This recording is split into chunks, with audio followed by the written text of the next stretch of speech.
굿모닝 큐티 가족 여러분, 말씀과 함께 새로운 한 주를 시작하는 월요일입니다. 오늘부터 베델의 양육 훈련과 바이블 클럽이 본격적으로 시작됩니다. 참여하시는 모든 성도님들에게 끝까지 달려갈 힘을, 또한 은혜를 주시기를 간절히 기도합니다. 오늘 우리에게 주시는 말씀 마태복음 17장 14절에서 27절입니다. 다 함께 찬송가 423장 나의 믿음 약할 때 3절을 부르시겠습니다. 나를 위임하시고 항상 붙드네 구원하는 사람을 항상 붙드네 나를 붙드네 나를 붙드네 사랑하는 나의 주 나를 붙드네. 그들이 무리에게 이르매 한 사람이 예수께 와서 꿇어 엎드려 이르되 주여 내 아들을 불쌍히 여기소서. 그가 간질로 심히 고생하여 자주 불에도 넘어지며 물에도 넘어지는지라. 내가 주의 제자들에게 데리고 왔으나 능히 고치지 못하더이다. 예수께서 대답하여 이르시되 믿음이 없고 패역한 세대여, 내가 얼마나 너희와 함께 있으며 얼마나 너희에게 참으리요. 그를 이리로 데려오라 하시니라. 이에 예수께서 꾸짖으시니 귀신이 나가고 아이가 그때부터 나으니라. 이때에 제자들이 조용히 예수께 나와 이르되 우리는 어찌하여 쫓아내지 못하였나이까. 이르시되 너희 믿음이 작은 까닭이니라. 진실로 너희에게 이르노니 만일 너희에게 믿음이 겨자씨 한 알만큼만 있어도 이 산을 명하여 여기서 저기로 옮겨지라 하면 옮겨질 것이요 또 너희가 못할 것이 없으리라. 갈릴리에 모일 때에 예수께서 제자들에게 이르시되 인자가 장차 사람들의 손에 넘겨져 죽임을 당하고 제3일에 살아나리라 하시니 제자들이 매우 근심하더라. 가버나움에 이르니 반세기를 받는 자들이 베드로에게 나와 이르되 너의 선생은 반세기를 내지 아니하느냐. 이르되 내신다 하고 집에 들어가니 예수께서 먼저 이르시되 시몬아 내 생각은 어떠하냐. 세상 임금들이 누구에게 관세와 국세를 받느냐. 자기 아들에게냐 타인에게냐. 베드로가 이르되 타인에게니이다. 예수께서 이르시되 그렇다면 아들들은 세를 면하리라. 그러나 우리가 그들이 실족하지 않게 하기 위하여 내가 바다에 가서 낚시를 던져 먼저 오르는 고기를 가져 입을 열면 돈 한 세기를 얻을 것이니 가져다가 나와 너를 위하여 주라 하시니라. 예수님이 변화산에서 내려오신 이후에 많은 병자들이 예수님 앞에 나와 고침받기를 청하죠. 아마 예수님께서 변화산상에 있는 동안에 제자들에게 많은 환자들이 와서 고쳐줄 것을 요구했던 것 같습니다. 그러던 중에 제자들이 못 고쳤던, 특별히 자기 아들이 간질로 인해서 고생하는데 그러지 못했던 이 한 사람이 예수님 앞에 엎드려서 간청하는 것이죠. 우리 아들이 불에 몸을 던지고 물에도 자기 몸을 던지는 이런 일들을 하는데 하나님, 예수님 좀 고쳐달라고 말씀을 하는 것이죠. 예수님께서 제자들이 이 일을 고쳐주지 못한 것에 대해서 좀 안타깝게 생각하시면서 결국 귀신을 내어 쫓으시면서 간질로 자기의 몸을 자학하는 이 아들을 고쳐주십니다. 나중에 제자들이 자기네들은 왜 못 고쳤는지 예수님에게 부끄럽지만 조용히 묻습니다. 그때 예수님께서 이런 말씀하십니다. 20절이죠. 이르시되 너희 믿음이 작은 까닭이니라. 믿음이 작아서 그렇다라고 얘기하시는데 엄밀히 얘기하면 믿음이 없기 때문이다. 너에게 믿음을 찾을 수 없기 때문에 너희들이 능히 저 귀신을 쫓아내지 못했노라고 주님은 답을 주십니다. 그러면서 이런 아주 의미심장한 말씀을 하셨습니다. 만일 너희에게 믿음이 겨자씨 하나만큼만 있어도 이 산을 명하여 여기서 저기로 옮겨지라 하면 옮겨질 것이요 또 너희가 못할 것이 없으리라 라고 말씀하시죠. 믿음의 능력입니다.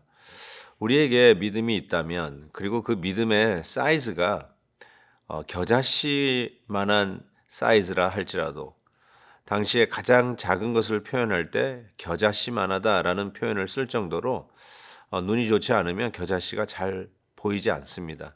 그 정도로 작은 겨자씨와 같은 믿음이라도 우리 눈앞에 엄청나게 커서 결단코 간과할 수 없는 그 산도 이곳에서 저곳으로 옮길 수 있다라고 하면서 믿음은 못할 것이 없다라고 주님은 말씀하고 계십니다. 제자들이 귀신을 쫓아내지 못했던 이유를 믿음이 작기 때문이라고 하셨던 주님. 도대체 그 믿음의 작음은 무엇일까요? 우리의 믿음은 큽니까? 작습니까? 어쩌면 우리가 클 필요도 없죠. 눈에 보일까 말까 하는 겨자씨만한 믿음도 산을 옮기고 못할 것이 없다라고 주님은 말씀하지 않으셨습니까? 저는 제자들의 믿음 없음은 그 다음 우리 예수님의 가르침에 제자들의 근심하는 모습에서 나온다고 생각합니다. 이때 예수님께서 이제 두 번째로 당신이 고난받을 것과 또한 십자가에서 죽고 이후 부활할 말씀을 할 때에 제자들의 반응이 이렇습니다. 제자들이 매우 근심하더라.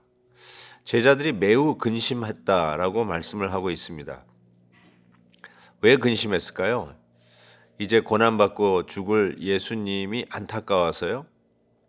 그것이 아니라 어쩌면 자기네들이 예수님 따라다니면서 이제는 뭔가 우리가 얻을 것이 있어야 되는데 예수님 쫓아다닌 결론이 무엇이냐? 예수님이 죽는다는 것이죠. 이게 얼마나 황당한 일이겠습니까?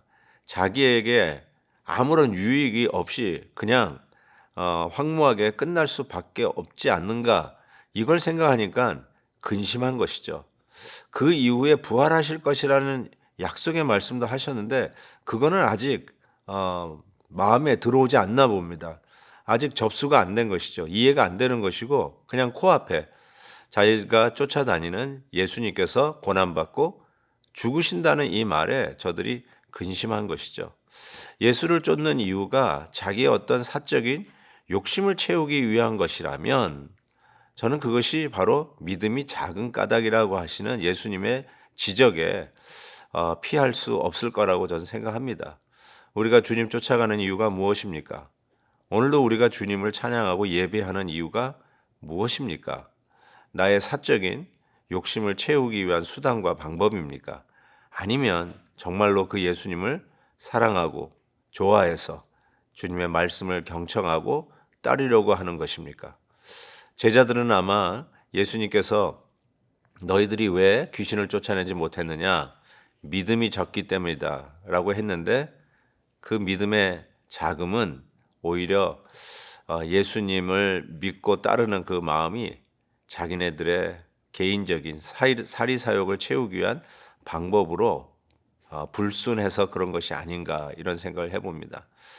주님은 우리에게 이런 말씀하셨죠. 누구든지 나를 따라오려거든 자기를 부인하고 제 몫의 십자가를 지고 나를 따를 것이니라. 사랑하는 성도 여러분, 십자가 지는 것이 예수님 따라가는 길이라고 주님은 누누이 말씀을 하셨죠. 예수님 쫓아가는 길은 자기를 부인하는 것입니다. 자기 주장이 아닙니다. 자기가 옳다는 것 증명하려고 이 사람 저 사람에게 여론화하는 게 아닙니다. 자기를 부인하는 것이 예수님 쫓아가는 길이고 예수님의 제자 되는 길이시죠. 사랑하는 성도 여러분, 오늘도 자기를 부인하는 믿음의 길을 갑시다. 내 몫의 십자가를 지고 가는 십자가의 길을 가십시다. 예수 믿기 때문에 나의 유익이 있고 예수 믿기 때문에 내가 원하던 것을 다 얻었다. 이런 어떤 사적인 욕심을 채우는 일에 우리 예수님 이용하지 마십시다. 온전한 믿음, 주님 쫓아가는 믿음, 그것이 연약하고 참 남보기에는 아주 작은 겨자씨만한 믿음이라 할지라도 진정한 주님을 쫓아가는 믿음은 산을 옮길 만한 믿음인 것을 기억하시고 오늘도 믿음으로 승리하는 저와 여러분 되시기를 주의 이름으로 축복합니다.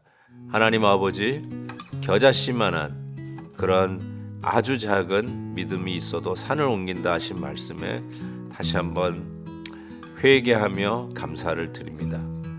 우리에게는 믿음이 없어서 능히 할 수 있는 일, 믿음으로 능히 할 수 있는 일도 하지 못했던 믿음 없는 자였음을 고백하며 오늘 새 한 주간, 새 하루를 시작하며 주님 앞에 믿음으로 승리하기를 간절히 구합니다.